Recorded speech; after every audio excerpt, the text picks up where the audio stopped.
Welcome to SciSage, where everything is simple. If you suffer from insomnia, what if I told you there are proven, evidence-based ways to get your sleep back?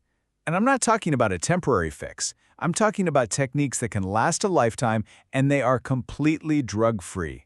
Okay, so let's dive into this. We're going to walk through 6 of the best non-medical treatments out there, all based on the fantastic work of sleep expert Dr. Michael Breus. Oh man, we've all been there, right? It is the middle of the night, your mind is absolutely racing, and you're doing that dreaded mental math. Okay, if I fall asleep right now, I can get 3 hours and 42 minutes. It is beyond frustrating. But the good news is, you really can reclaim your nights. This explainer is your guide to doing exactly that. So here's our game plan. We'll start with the promise of a drug-free approach. Then we're going to get right into the foundation, sleep hygiene. From there, we'll level up to retraining your brain, calming that anxious mind, and syncing up with your body's internal clock. And finally, we'll pull it all together so you can build your own powerful, personalized toolkit. First up, sleep hygiene. And look, I know this might sound like a buzzword, but it's the absolute starting point for better sleep. For some people, just fixing these things alone can solve the whole problem. Think of these as the fundamental rules of the road for your sleep. The number one rule here is consistency. You want to go to bed and wake up at the same time every single day. Yeah, even on weekends. And as tempting as they are, you've got to avoid daytime naps because they lower what's called your sleep drive, making it way harder to fall asleep at night. Beyond that, it's about creating a relaxing wind-down routine, making your bedroom a cool, dark sanctuary, and please, for the love of all that is good, stop watching the clock. It just shoots your anxiety through the roof. And of course, limit those stimulants like caffeine and nicotine. They're just a recipe for a restless night. All right, so you've built that foundation. But what's next? Well, if sleep hygiene isn't quite cutting it, the next step is to actively retrain your brain's association with your bed. And this is where we get into some really powerful behavioral therapies. This brings us to a core idea called stimulus control therapy. The goal here is actually pretty simple. You have to re-establish the bed as a place only for sleep and for sex. That's it.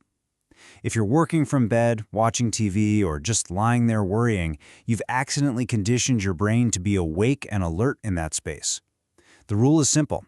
Only go to bed when you're sleepy, and if you can't fall asleep after, say, 20 minutes, get out of bed. Okay, this next one, sleep restriction. I know, it sounds totally backwards, right? Limit your time in bed to sleep more, but it works by building up your natural sleep drive. So if your sleep diary shows you're really only sleeping for about 6 hours a night, then you only get 6 hours in bed. I know, it's tough at first, but it powerfully builds up that sleep pressure so you fall asleep faster and you stay asleep longer. But a quick word of caution, this is a technique you should absolutely do with the guidance of a professional.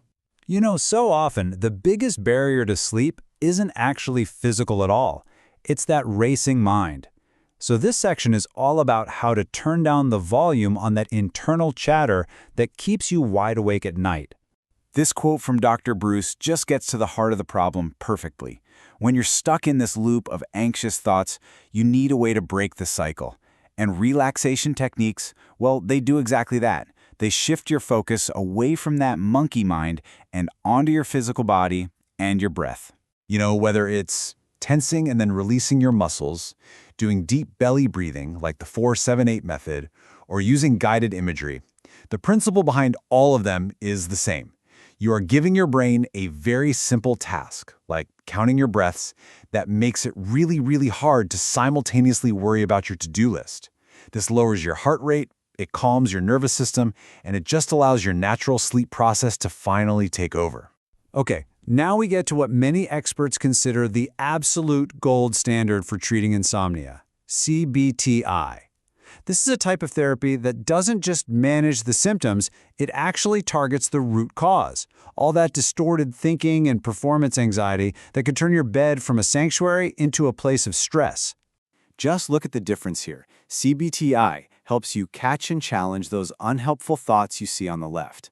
So instead of catastrophizing, thinking, I must get 8 hours, you learn to reframe it with a more realistic, calming thought from the column on the right, like, my body will get the sleep it needs.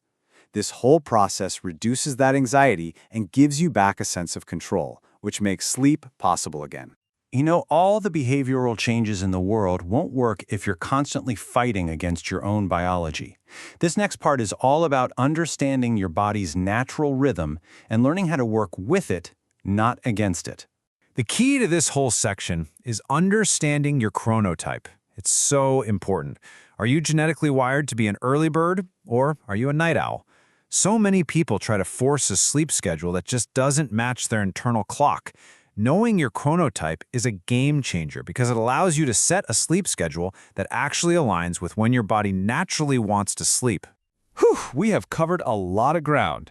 So now let's talk about how to put all of these different pieces together for the most powerful effect. Because here's the thing, these techniques aren't really meant to be used in isolation. And that highlights a really key takeaway. While any one of these techniques can help, combining them, what's often called multi-component therapy, gives you a much, much bigger effect. It's like stacking good habits on top of each other. Good sleep hygiene, plus stimulus control, plus CBTI, it all creates this synergistic effect that tackles insomnia from every possible angle. So when you boil it all down, all of these treatments are really just trying to improve two key things. That's it. First, how quickly you fall asleep. That's called sleep onset latency. And second, the amount of time you spend awake after you've already drifted off. The goal of every single technique we've discussed is to make both of those numbers better. Okay, so let's recap with a practical, actionable plan you can use.